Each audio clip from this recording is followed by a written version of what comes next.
Hello students, welcome to our YouTube channel Krishna tuition classes. आज हम electrostatics में Coulomb's law के बारे में पढ़ेंगे। कूलॉम्स लॉ क्या होता है? The force of interactions between any two charges is directly proportional to the product of charges and inversely proportional to the square of distance between them. It means इससे हमें क्या समझ में आया? दो चार्जेस हैं Q1 and Q2, 2 point charges ले लिया हमने। इनके बीच में जो फोर्स ऑफ इंटरेक्शन होगा, दो चार्जेस के बीच में जो फोर्स ऑफ इंटरेक्शन होगा वो क्या होगा? डायरेक्टली प्रोपोर्शनल होगा 2 पॉइंट चार्जेस के एंड इनवर्सली प्रोपोर्शनल की जो डिस्टेंस है r, जो इनकी डिस्टेंस है 2 पॉइंट के बीच में डिस्टेंस ने r ली है, वो क्या होगी? Inversely proportional to the square of distance. यानी कि हम इसे कैसे डिफाइन करेंगे? The force is directly proportional to Q1 Q2 by R square. यहाँ प्रोपोर्शनलिटी का सिंबल हटाएंगे तो क्या आएगा? F is equal to K Q1 Q2 by R square. Q1 Q2 क्या है? हमारे 2 पॉइंट चार्जेस हैं। R क्या है? इन दोनों पॉइंट के बीच की डिस्टेंस। K क्या है हमारा? K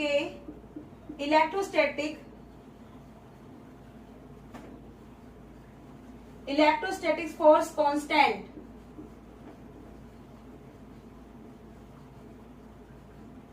के हमारा क्या है यहाँ? Electrostatics force constants.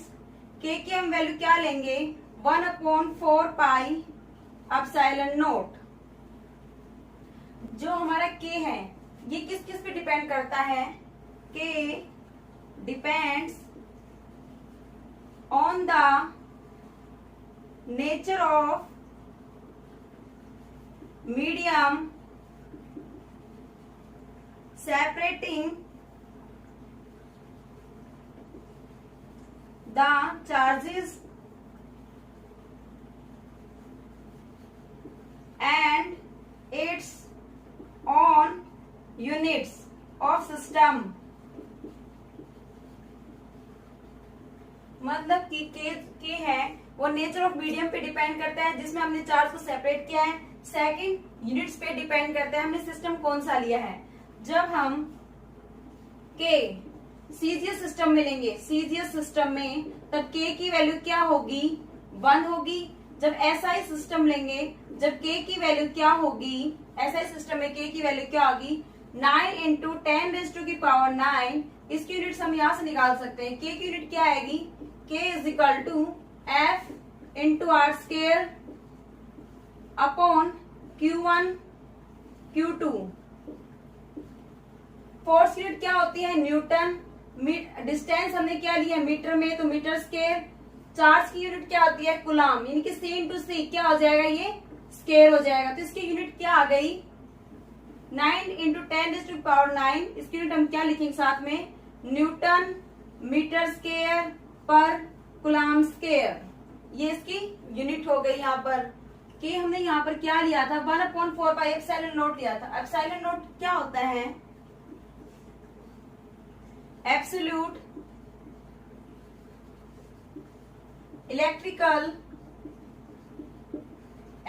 Electrically permittivity of free space. अब हम इसकी यूनिट्स निकालेंगे। यूनिट्स ऑफ एप्सिलॉन नॉट, जो के की ये वैल्यू है, ये हम इस इक्वेशन में यहाँ पुट कर देंगे। इससे हम इसकी एप्सिलॉन नॉट की वैल्यू यूनिट्स फाइंड आउट करेंगे। F is equal to 1/4 pi epsilon naught. K की वैल्यू मैंने इस इक्वेशन में पुट कर दी है। Epsilon naught Q1 Q2 by R square. अब यहाँ से एप्सिलॉन नॉट इस साइड लेके आई मैं, तो क्या हुआ? 1/4 पाई। F में इस साइड लेके आई F Q1 Q2 by R square. 1/4 pi क्या हो गया? कांस्टेंट हो गया। फोर्स की यूनिट क्या होती है? Q1 Q2 की यूनिट क्या होती है? चार्ज की unit coulomb. C into C। Force की यूनिट क्या होती है? न्यूटन। डिस्टेंस हमने किस में ली? मीटर में, तो मीटर स्क्वायर। तो किसकी यूनिट क्या आ गई? कूलम स्क्वायर पर न्यूटन मीटर स्क्वायर। किसकी यूनिट आई है? ये एप्सिलॉन नॉट की। अब इसका डायमेंशन फॉर्मूला क्या होगा एप्सिलॉन नोट का? डायमेंशन फॉर्मूला क्या होगा एप्सिलॉन नोट का? चार्ज का डायमेंशन फॉर्मूला क्या होता है? 80। एक और चार्ज है तो क्या आएगा? इंटू 80। एक किसकी यूनिट होती है? चार्ज की एम्पियर की यूनिट। टी क्या है? टाइम। कूलम्ब का डायमेंशन फॉर्मूला क्या लिखा? 80। सेकंड का भी हमने 80 लिखा अपॉन न्यूटन किसकी यूनिट है? फोर्स। इसका क्या, इसका डायमेंशन फॉर्मूला क्या होता है फोर्स का? एम एल टी की पावर -2।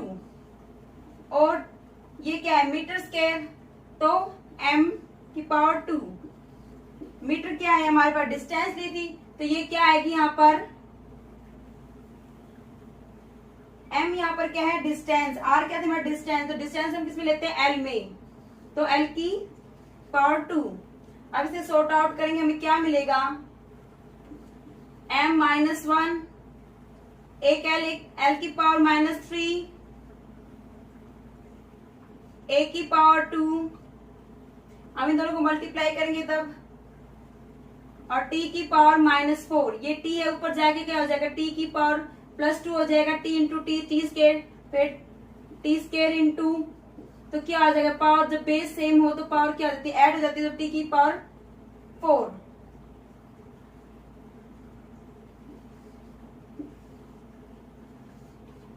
ये डायमेंशन फॉर्मूला आ गया किसका? एप्सिलॉन नोट का। अब हम वैल्यू ऑफ एप्सिलॉन, जो एप्सिलॉन नोट होती है, एप्सिलॉन नोट होता है, उसकी वैल्यू हम फाइंड आउट करेंगे। कैसे निकालेंगे? कि हमने क्या माना था? 1/4 pi epsilon note. Epsilon note इस साइड आ जाएगा तो के क्या आ जाएगा? नीचे चला जाएगा। 1/4 पाई के, 1/4 पाई की वैल्यू हम क्या लेंगे? 3.14। के की वैल्यू हम क्या लेंगे? 9 इंटू 10 की पावर 9, 9 इंटू 10 की पावर 9। ये ऐसा ही सिस्टम मिली है। सीजीएस सिस्टम हम के की वैल्यू क्या लेते हैं? 1 लेते हैं। जब हम इस वैल्यू को सोल्व करेंगे तो हमें क्या मिलेगी? 8.85 10 की पावर -12 न्यूटन इनवर्स मीटर की पावर -2 कूलम्ब स्क्वायर। ये वैल्यू हमें मिलेगी जब हम इसको वैल्यू को सोल्व करेंगे तब। अब हम नेक्स्ट टॉपिक पे क्या पढ़ेंगे? Coulomb's line vector form. इसमें हम क्या पढ़ेंगे? जो कूलम्ब्स लॉ होता है वो न्यूटन थर्ड लॉ को ओबे करता है। न्यूटन थर्ड लॉ क्या था?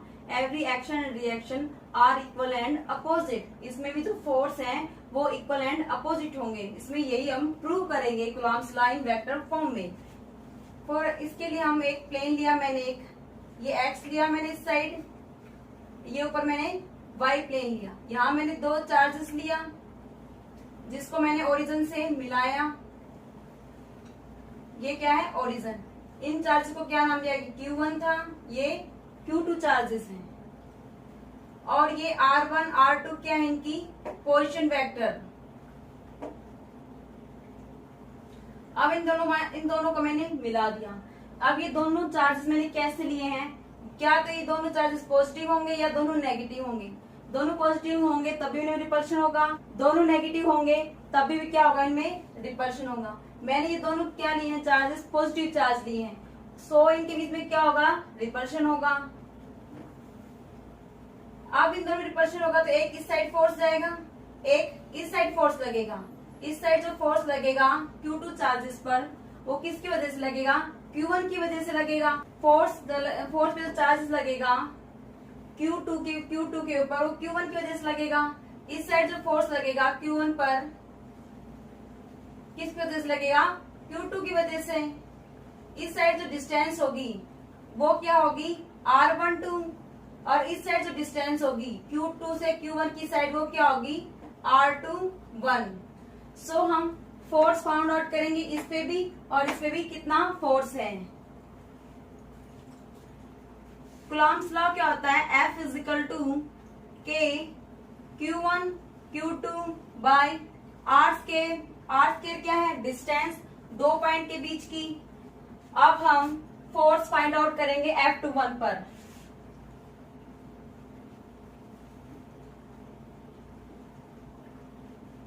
Force on Q2 by Q1। So K coulombs K Q1 Q2, R square क्या है, डिस्टेंस, इस साइड डिस्टेंस क्या है, R12।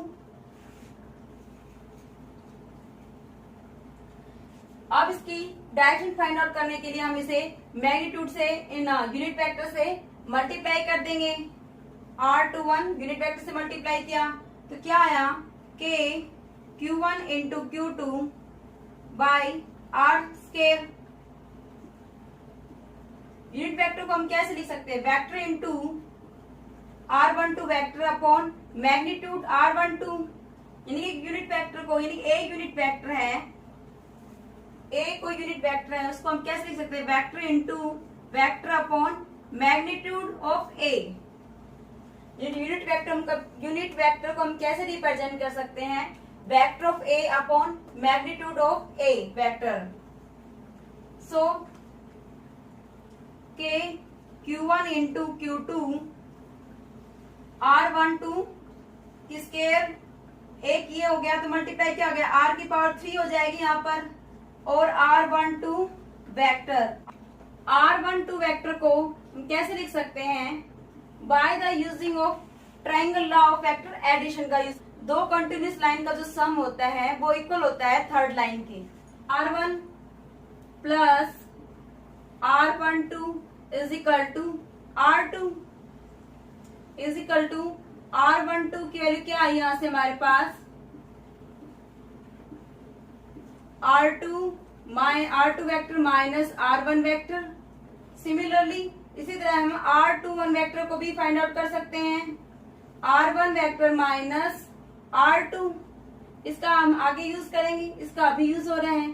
सो इस वैल्यू को हम इस इक्वेशन में पुट कर देंगे यहाँ पर, तो हमें क्या मिला,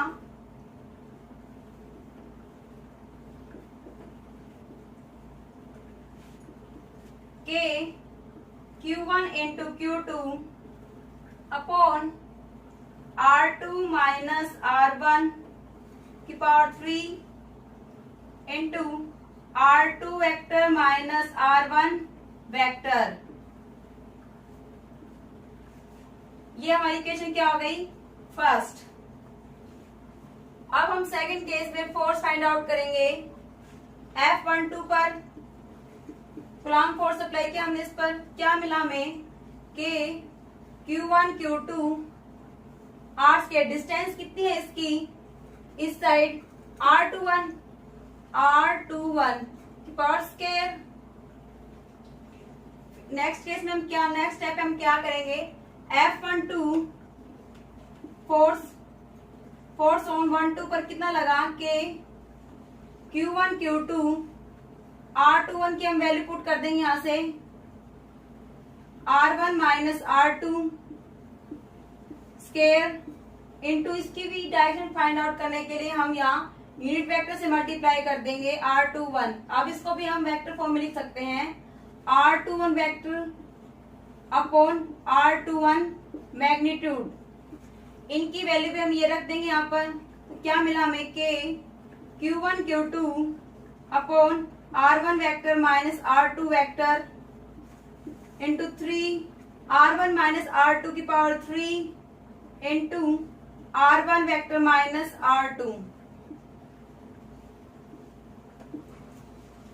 यहां से हम चीज देखेंगे, यहां से हम कुछ देखेंगे, जो R1 माइनस R2 का मैग्नीट्यूड होगा, R2 माइनस R1 का जो मैग्नीट्यूड होगा वो क्या होगा, सेम होगा, पर इनकी डायरेक्शन है वो क्या है, इक्वल एंड अपोजिट है। So R12 vector is equal to minus में R21 वेक्टर। माइनस सिंबल क्या, जो माइनस सिंबल है वो क्या रिप्रेजेंट कर रहा है, यहाँ पर डायरेक्शन रिप्रेजेंट कर रहा है। जो डायरेक्शन है वो क्या है, इनकी अपोजिट है एक दूसरे से। So we can return as R12 को हम क्या लिख सकते हैं, माइनस R21, या फिर R21 को हम क्या लिख सकते हैं, माइनस R12। आप इसे अपनी मर्जी से किसी भी इक्वेशन में पुट कर सकते हैं। अब इस वैल्यू को मैं इस इक्वेशन में पुट कर दूंगी यहाँ पर, तो क्या मिला मुझे, F21 vector is equal to K Q1 Q2 upon R की पावर 3 इंटू R12 वेक्टर की जगह मैंने क्या पुट किया, माइनस R F21 वेक्टर, ये माइनस सिंबल आगे आ जाएगा। यहाँ पर क्या मिला मुझे, F21 is equal to minus के Q1 Q2 अपॉन R21 की पावर 3 और R21 वेक्टर। सो ये इक्वेशन क्या, ये इक्वेशन किसकी है, ये इक्वेशन इससे मैच कर रही है। सो हम इसकी जगह क्या लिख सकते हैं, F21 force F21 is equal to minus, जो मैंने माइनस सिंबल आगे ले लिया था, माइनस F12 फोर्स।